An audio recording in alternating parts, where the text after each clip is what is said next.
Supercrack Estrella presenta. Descubrimos gracias a la ciencia que los humanos en el pasado eran perseguidos por máquinas. ¿Somos lo que somos o lo que fuimos? ¿Somos lo que fuimos o seremos lo que somos? Recientemente, se descubrió que hay un miedo ancestral que une a todos los humanos. Ese miedo es cuando algo se nos acerca. Ese tipo de miedo está en todos los humanos. Ahora y gracias a la ciencia, descubrimos que tenemos ese miedo porque en el pasado los humanos fueron las presas de robots. En este video de Supercrack Estrella vamos a dar todas las pistas de por qué esto es así. Los humanos en un pasado fuimos cazados por máquinas robots, y ese miedo quedó en la memoria de nuestro ADN. ¿Cuál es el miedo ancestral que tienen todos los humanos? Un nuevo estudio realizado por científicos de la Universidad de Chicago reveló que, al menos, todos los humanos tienen una cosa en común. Los seres humanos tienen muchos miedos, pero uno se comparte desde tiempos inmemoriales. Si bien parece extraño, un nuevo estudio demostró que se siente miedo por cualquier cosa que se acerque, literal o figuradamente. La solución es muy simple. En vez de permitir que esos objetos se acerquen, el humano debe acercarse a ellos.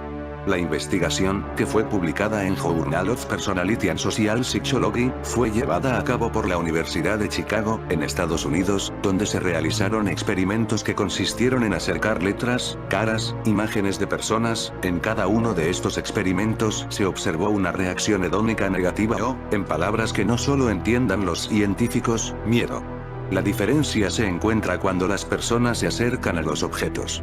Se demostró que si se lleva a cabo esto no hay reacción negativa. Al parecer temer de lo que se acerca se trataría de un instinto antiguo que fue adquirido en épocas remotas y todos los seres humanos comparten. El ADN transmite la memoria de nuestros antepasados. Nuevo estudio científico. Un nuevo estudio científico descubre que nuestro ADN transmite información de experiencias de miedo y de estrés de generación en generación. Estamos más cerca de demostrar que la memoria de nuestros antepasados sobrevive a través de nosotros. Veamos cómo lo han hecho. Investigadores de la Universidad de Medicina Emory en Atlanta entrenaron a ratones a tener miedo al olor de un cerezo en flor usando shocks eléctricos, impidiendo que en ese periodo de entrenamiento pudieran criar. Una vez que criaron, su descendencia mostró las mismas respuestas de miedo al cerezo en flor, reacciones muy diferentes a otro tipo de olores, y todo ello sin haberlos experimentado anteriormente. Siguientes generaciones mostraron el mismo comportamiento. Este comportamiento se mantuvo incluso en los casos de descendencia a través de la inseminación artificial.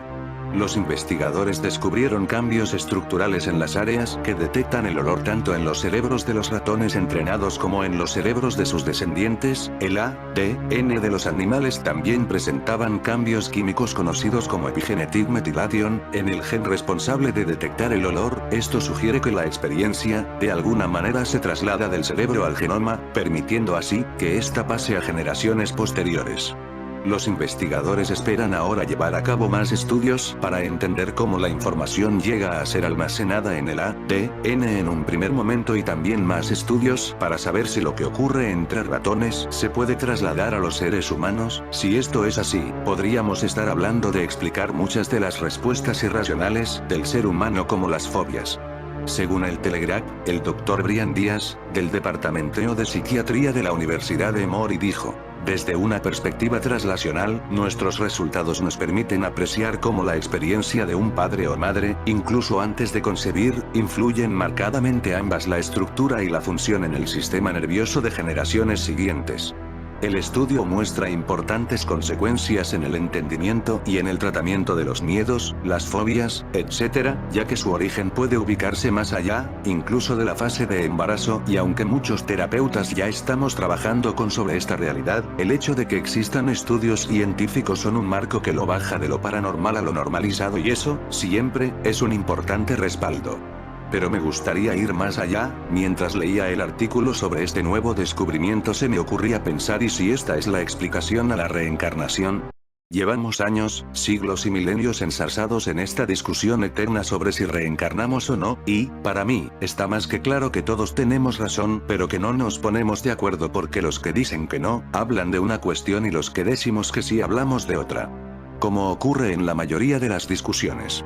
Cuando discutimos parece que hablamos de varias posturas diferentes sobre un mismo tema, cuando en realidad hablamos de la misma postura desde varios planos diferentes, pero me explico un poco más concretamente dejando claro que hablo de hipótesis y que simplemente estoy elucubrando en alto y compartiendo, sin más pruebas científicas que lo que me digo a mí misma. Si este estudio sigue avanzando en la misma línea, es decir, que llega a comprobar que esto también ocurre en humanos, podría llegar a indicar que la reencarnación física de cuerpo a cuerpo, vida tras vida, tal y como ahora mismo todos nos la podemos imaginar, desde nuestra mente limitada, no existe. Sin embargo, podría demostrar otro tipo de reencarnación.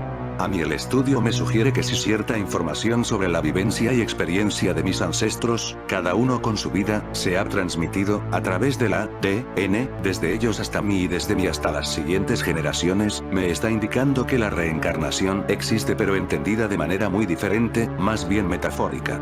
Habría una memoria en mi árbol genealógico que ha sobrevivido desde siempre hasta hoy y que marca mi experiencia hoy, evidentemente, algo que yo puedo cambiar y transformar a partir de mi propia experiencia pero, desde luego, influida desde antes, incluso, desde antes de mi nacimiento, si quien reencarna es la información o una memoria, vida tras vida de los descendientes de una saga familiar, ¿no creen entonces que todos tenemos razón? ¿Podría ser el alma una memoria o cierta información?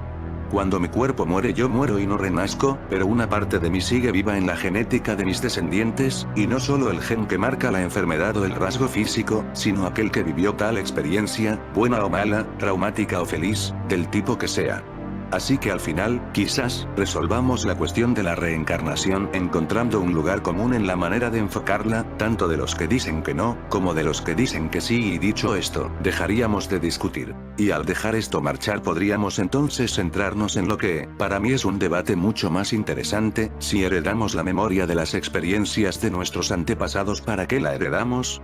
Al negar la reencarnación desde lo físico y material negamos la posibilidad de esta pregunta, ¿no podría ser que si heredamos experiencias de nuestros antepasados es para seguir con el aprendizaje que ellos iniciaron?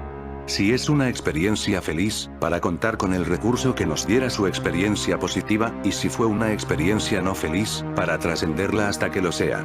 Estaríamos hablando de crecimiento y de evolución, da igual si el cuerpo vuelve o no, si hay un alma que entra en otro cuerpo o no, si yo misma una y otra vez, o si es mi bisabuelo o bisnieto cada uno en su vez.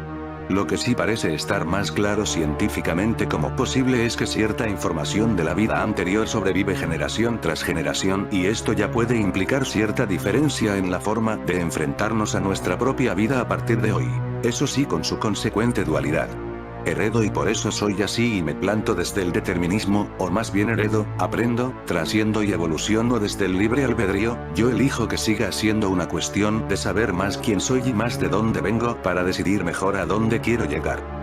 Por último, no voy a terminar sin mencionar que nunca un estudio científico me había abierto a tanto lugar común para distintas creencias, ya que se abren muchas más ventanas. A mí, saber esto, me hace mucho más responsable sobre lo que voy a dejar de herencia ahora que sé que además de lo material dejaré miedo o amor, también me lleva a conectar con la idea de que si Adán y Eva verdaderamente existieron, como su memoria vive en nosotros pues todos seríamos iguales de algún modo, y si Adán y Eva nunca existieron pues el estudio indicaría que cada familia hemos traído una herencia particular y un trabajito personal y no es esto a lo que llamamos karma.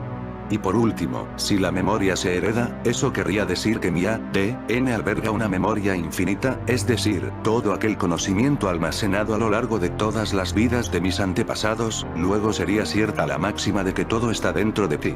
Westworld y el miedo ancestral a las máquinas que piensan.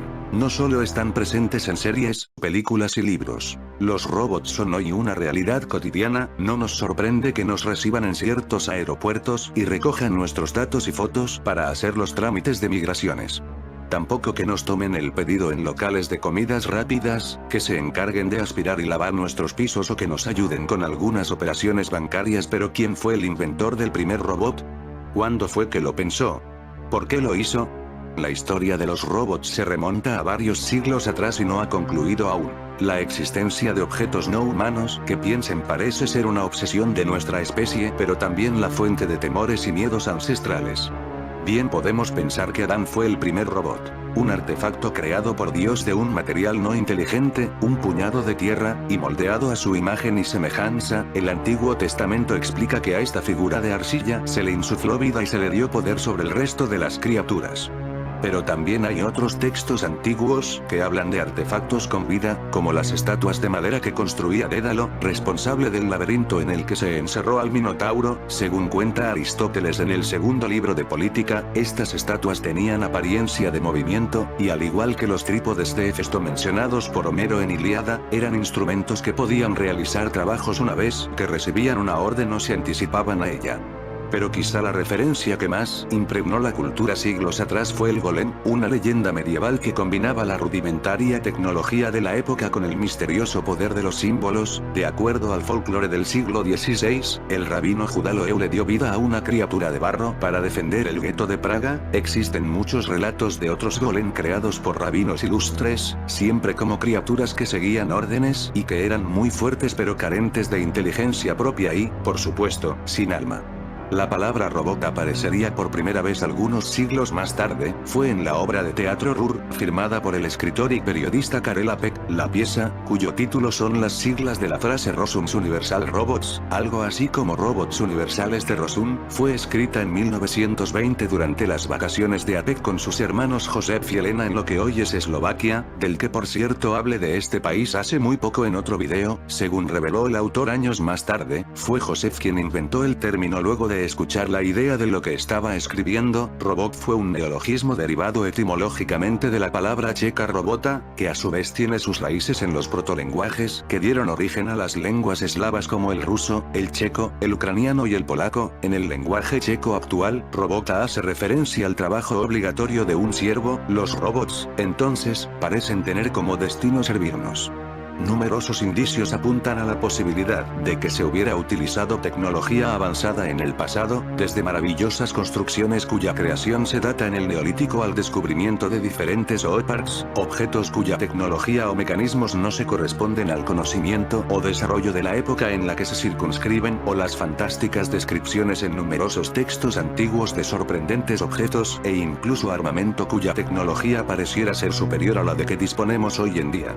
En algunos de estos textos aparecen misteriosos y gráciles objetos voladores, pertenecientes a esos dioses de sobrehumano poder, pero también se detalla la existencia de ciudades voladoras, armas con las que se crea inmensa destrucción y diversos objetos capaces de tales maravillas. Es posible que antiguamente se atribuyera la razón de tales capacidades a la naturaleza mágica de los dioses y por ende de los mismos objetos, pero que volviendo a mirar hacia atrás con los conocimientos y desarrollo de la actualidad se identificaran más acertadamente como la consecuencia y representación de una avanzada tecnología en lugar de como la manifestación de ciertas facultades mágicas. Repasando la historia, las leyendas y los textos de la historia antigua, se podría llegar a pensar que no fue la propia humanidad la primera en hacer uso de ciertas tecnologías, como la robótica, sobre el planeta.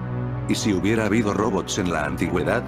Un sugerente ejemplo de la anterior enunciación puede encontrarse en un mito griego referido a la isla de Creta, según el cual, la ciudad allí emplazada, por aquel entonces desprovista de muralla, estuvo protegida por un gigante de bronce llamado Talos que era capaz de lanzar fuego y patrullaba la isla, protegiéndola de la entrada de intrusos y posibles ataques. ¿Hubo robots en el pasado? Un gigante hecho de metal aparece en un mito griego sobre la isla de Creta. Con un guardián de estas características, tal vez los habitantes de la Creta minoica no hubieran tenido la necesidad de construir murallas para protegerse como el resto de la beligerante humanidad acostumbraba a hacer en esas épocas. Este coloso metálico fue una creación del propio Zeus y regalo para Europa a la que había raptado para seducirla, destinado a protegerla a ella y a sus hijos. Según otras versiones, el origen de Talos se hallaría en el dios de la forja griego Hefesto, que sería, en este caso, el responsable directo de su creación, aunque siguiendo órdenes de Zeus para ser cedido al rey Minos. En cualquiera de las dos versiones, sin embargo, se hace claro que Talos no era un ser humano, sino un autómata creado por los propios dioses. Atendiendo a las descripciones, este reluciente gigante era de bronce y de su cuello partía una única vena o conducto que llegaba hasta uno de sus tobillos. Según se relata, por dicho estrecho conducto circulaba su sangre o líquido encargado de su soporte vital y un clavo, o especie de mecanismo, se emplazaba en el final del conducto para impedir que el líquido se vertiera y Talos se desangrase. El guardián del pueblo minoico patrullaba incansablemente la isla que rodeaba 3 veces al día, pero debido al tamaño de la isla, rodearla a pie no menos que 3 veces al día supondría un esfuerzo sobrehumano, si bien no parecía representar esfuerzo tal para un gigante que en cuyas representaciones en el arte plástico suele aparecer, curiosamente, con alas. En la imagen de Talos grabada en varias monedas encontradas en la Creta aparece como un joven desnudo con alas, aunque en algunas pinturas se le representa sin ellas. ¿Hubo robots en el pasado? En algunas representaciones Talos aparece con alas. Él era de la existencia del bronce el último que quedaba de entre los hijos de los dioses y el hijo que Cronos le dio a Europa para ser el guardián de Creta y para caminar con largos pasos alrededor de la isla 3 veces al día con sus pies de bronce. Ahora, en todo el resto de su cuerpo y entrañas estaba revestido de bronce y era invulnerable, pero bajo el tendón de su tobillo se emplazaba una vena rojo sangre y esta, con sus asuntos de vida y muerte, estaba recubierta de fina piel. Argonáutica IV, 1638-1653. Pero guardar la isla de posibles invasores no era su única labor. Se narra asimismo que también se le había encomendado el velar por el cumplimiento de las leyes divinas entre los hombres, por lo que 3 veces al año se desplazaba por todas las poblaciones del lugar portando unas placas metálicas inscritas con tales leyes. Talos poseía varias y asombrosas facultades, como la impenetrabilidad de su broncíneo cuerpo al que no podían herir ni flechas ni espadas, o la capacidad de calentarse hasta ponerse al rojo vivo y calcinar a sus víctimas en este estado. Se dice de esta criatura tan parecida a un robot que disuadía a los barcos enemigos que se atrevían a acercarse a Creta lanzándoles enormes rocas desde tierra, y así procedió cuando Jasón y sus argonautas quisieron internarse a desembarcar su famosa nave Argo en la bahía. El fuerte Talos se lo impidió lanzando grandes rocas hacia donde pretendían atracar. Finalmente, y según relata Apolonio de Rodas en las Argonáuticas, el final le llegó al broncíneo Talos de la mano de la bruja Medea, porque el autómata tenía un punto débil que los dioses conocían, el tornillo dorado de su tobillo, que impedía que se vertiera el líquido incoloro que actuaba como soporte vital de la máquina. ¿Hubo robots en el pasado? Talos aparece como uno de los enemigos al que deben enfrentarse Jasón y sus argonautas. Medea, una vez que el Argo estuvo a una distancia prudencial de Creta, lanzó varios hechizos contra Talos invocando a diversos espíritus. Uno de ellos, lanzado a los ojos del robot, le hizo ver seres imaginarios que en realidad no estaban ahí y, enloquecido, golpeó su punto débil de forma que toda la sangre brotó del talón. Aunque estaba hecho de hierro, sucumbió a la magia cuando se golpeó el tobillo contra una piedra afilada y una savia como plomo fundido surgió de él. No podía mantenerse en pie y cayó, como cae un pino desde la cima de una montaña. Argonáutica IV, 1673-1693. Antiguos mitos que dibujan a un ser creado por los propios dioses, hecho de metal, que posee increíbles características como la de la visión y localización a largas distancias, enorme fuerza y precisión que se reflejan en el momento de lanzar grandes rocas a los barcos, la capacidad de calentarse al rojo vivo y hacer estallar a las naves en llamas, y un punto débil, tal vez pensado por los ingenieros creadores para poder controlar a Talos si se diera la necesidad. Cuando actualmente se crean historias de ciencia ficción, estas se enfocan hacia el futuro, hacia el momento en el que el desarrollo tecnológico de la sociedad haga posibles los portentos que en estos relatos se describen, y cualquier referencia puede tener relación con narraciones anteriormente creadas. Los antiguos griegos, al contrario, miraban hacia atrás en el tiempo para narrar sus mitos, y resulta muy interesante que no pudieran haber tomado la referencia o reminiscencia de la figura de un robot o un ente autómata para poder describirlo en sus mitos, y sin embargo han resultado ser los creadores de algunos de los mejores relatos de ciencia ficción que la humanidad posee. La serie de HBO Westworld parece pivotear en esa tensión. En un futuro no muy lejano podremos crear robots que a nuestros ojos sean casi indistinguibles de un humano, y podremos servirnos de ellos para cumplir nuestras fantasías. Así, existirá un sofisticado parque de diversiones en donde podremos vivir nuevas aventuras jugando a ser alguien más, acompañados de máquinas que cumplirán nuestros deseos, pero pronto la trama revela que comienzan los problemas y los cuestionamientos.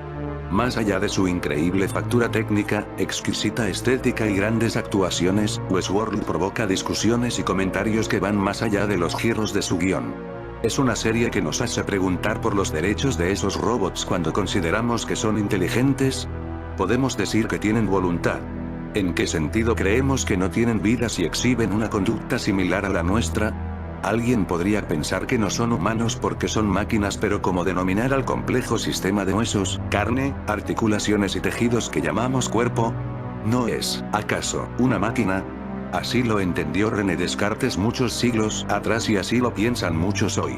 Pero no solo eso, Westworld también muestra diferentes maneras en que podemos concebir a nuestro futuro, si es que existe el destino o si nosotros forjamos lo que vendrá o qué significa para nuestras creencias religiosas que sea posible crear vida inteligente. A la vez, nos quedamos pensando si los algoritmos que utiliza la llamada inteligencia artificial pueden alguna vez llegar a cobrar conciencia y qué sucedería si eso ocurre. En la línea de las grandes obras de ciencia ficción, como los escritos de Philip Dick o los mejores capítulos de Star Trek, Westworld invita a pensar y presenta distintos puntos de vista sobre temas profundos y en los que, afortunadamente, hay más preguntas que respuestas.